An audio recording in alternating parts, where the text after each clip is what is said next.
সাহাবায়ে কেরামদের সাথে শিয়াদের যে দুশ্মনী রয়েছে, এই দুশ্মনী তো হিন্দুদেরও নাই রে বাবা, ইহুদি খ্রিস্টানদের এই দুশ্মনী নেই। কোন কিতাব ইহুদি খ্রিস্টানদের পাবেন না যে সবচেয়ে নিকৃষ্ট জাতি হচ্ছে মুহাম্মদ সাল্লাল্লাহু আলাইহি ওয়াসাল্লামের সাথী সঙ্গীরা। হিন্দুদের কিতাবও পাবেন না আপনি মহাভারত পুরাণে, আর আপনি আপনার তাওরাত ইনজিলও পাবেন না, তাদের বিকৃত তাওরাত ইনজিলে এসব পাবেন না আপনি। কিন্তু আপনি রাফেজি শিয়াদের ইরানিদের কিতাবে পড়ে দেখেন, জি হ্যাঁ, শাইখুল ইবনে তাইমিয়া রাহিমাহুল্লাহ বলছেন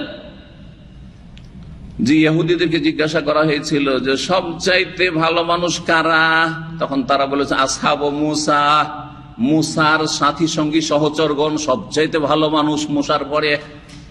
খ্রিস্টানদেরকে জিজ্ঞাসা করা হলো মান খায়রুকুম, তোমাদের মধ্যে সবচেয়ে শ্রেষ্ঠ কারা, সবচেয়ে ভালো কারা? বলেছে হাওয়ারি ও ঈসা, ঈসা আলাইহিস সালাম হাওয়ারি সহচরগণ। তারপরে তখন এটা হলো ইহুদি খ্রিস্টানদের প্রশ্ন, তাই না? ইহুদিদেরকে জিজ্ঞাসা করে উত্তর বুঝলেন, খ্রিস্টানদের জিজ্ঞাসা করে উত্তর বুঝলেন। রাফেজি শিয়াদেরকে জিজ্ঞাসা করা হইল মান শাররুকুম, তোমাদের মধ্যে সবচেয়ে নিকৃষ্ট খারাপ কারা? বলছে আসহাব মুহাম্মদ, নাউজুবিল্লাহ, মুহাম্মদ সাল্লাল্লাহু আলাইহি ওয়াসাল্লামের সাথী সঙ্গীরা সবচেয়ে খারাপ, নাউজুবিল্লাহ। কার কাছে? রাফেজি শিয়াদের কাছে। তারা আপনাদের বন্ধু, তাদের সাথে ঐক্য করতে চান, আর তাদের ইনকিলাব আপনাদের জন্য আদর্শ। হ্যাঁ জি, আউযুবিল্লাহ। হে ইসলাম থেকে আল্লাহ যেন হেফাজত করেন। যে ইসলাম আল্লাহর দেওয়া ইসলাম নাই, সে ভ্রান্ত ইসলাম, ইসলামের নামে মানুষের সাথে ধর্ম ব্যবসা করা, ধোঁকাবাজি করা, রাজনীতি করা, এইসব থেকে আল্লাহ যেন হেফাজত করেন।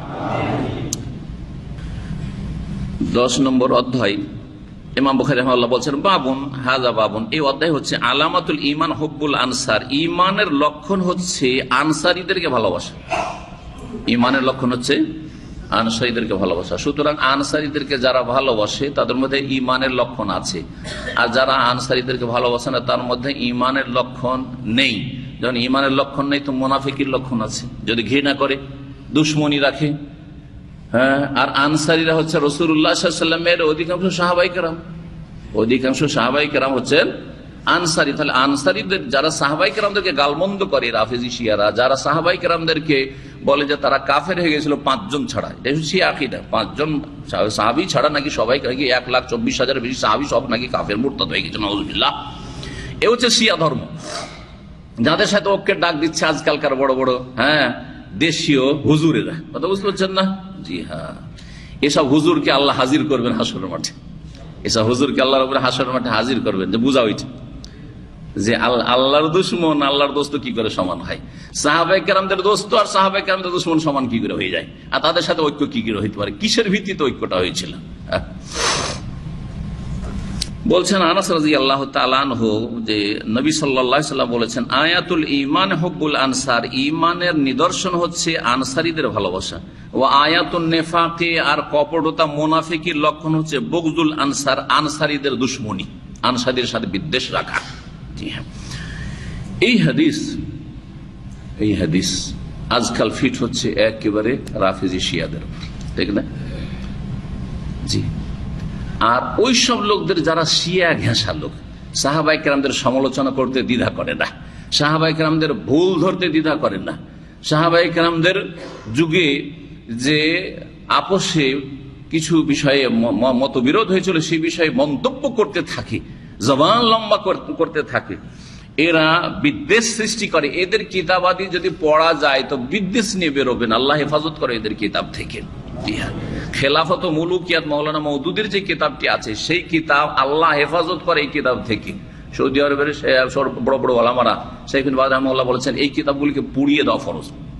কারণ কেউ যদি খেলাফত মুলুকিয়াত আমি পড়েছি আমার ছাত্র লাইফে, আল্লাহ হেফাজত করেছেন, কারণ আলহামদুলিল্লাহ জামে সালাফিয়া থেকে পড়েছিলাম, তো আমার সালাফি আকীদা মজবুত হওয়ার কারণে আল্লাহ রক্ষা করেছে। জি। আর তারপরে মদিনা ইউনিভার্সিটি পড়লাম।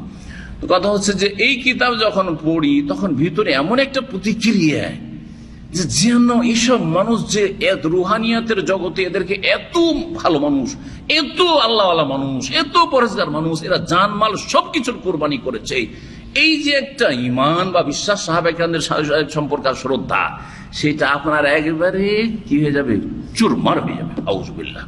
আর মুনাফিক হয়ে বেরিয়ে আসবেন, এই কিতাব পড়ে যখন বেরিয়ে আসবেন শেষ করবেন তখন মুনাফিক হয়ে বেরিয়ে আসবেন আপনি। জি, এগুলো হচ্ছে ইসলামের বড় খেদমত। আর এগুলো বলবেন যে ইসলামিক দল আর ইসলামের খিদমত করছে। আল্লাহ হেফাজত করে সব থেকে। এই নাম কার দেওয়া জানেন? আমাদের দেওয়া নয়, কিন্তু এটা কখনো হয়তো খেয়াল করেন না। আনসার আর মুহাজিরের বৈশিষ্ট্যগত নাম, কিন্তু এই নাম কে দিয়েছেন? স্বয়ং আল্লাহ দিয়েছেন। কত প্রিয় নাম যে আল্লাহ এই নামগুলি দিয়েছেন। আল্লাহ নাম দিয়েছেন।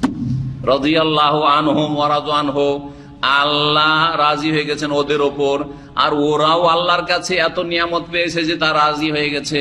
কিন্তু শিয়া রাফেজি ঘাসারা রাজি হইতে পারলো না, এরা নারাজ হয়ে থাকে। দেখলেন, আল্লাহ রাজি হয়ে যাচ্ছে কিন্তু এরা রাজি হইতে পারছেন না। কি গুমরাহি! এর চেয়ে বড় গুমরাহি কি হইতে পারে? জি, এই যে বর্তমান হুসি ইরানের, এরা হচ্ছে সেই দল। জি হ্যাঁ, ঠিক ইরানের মতো। ইরান থেকে ট্রেনিং নিয়ে আসছে এরা, আর এরা সাহাবায়ে কেরামদেরকে গালমন্দ করছে। এমনি যদি কোনো আহলে সুন্নাত সহিহ আকীদার থাকে তার কাছ থেকে জানতে পারবেন, মসজিদের খুতবায় সাহাবায়ে কেরামদেরকে, জুমার খুতবায়, ঈদের খুতবায়, তাদের বক্তব্যে প্রথম কাজ হচ্ছে সাহাবায়ে কেরামদেরকে লানত করা, অভিশাপ করা, জাহান্নামী বলে আখ্যায়িত করা।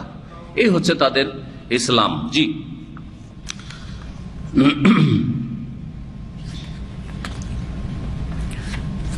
এই হাদিস থেকে বোঝা গেল যেটি ইমানের অধ্যায়ে, যে ইমান যদি কারো থাকে তাহলে সেই ব্যক্তি আনসারীদেরকে ভালোবাসবে। আর ইমানে ভেজাল আছে, নেফাক আছে যদি আনসারীদেরকে ভালো না বাসে।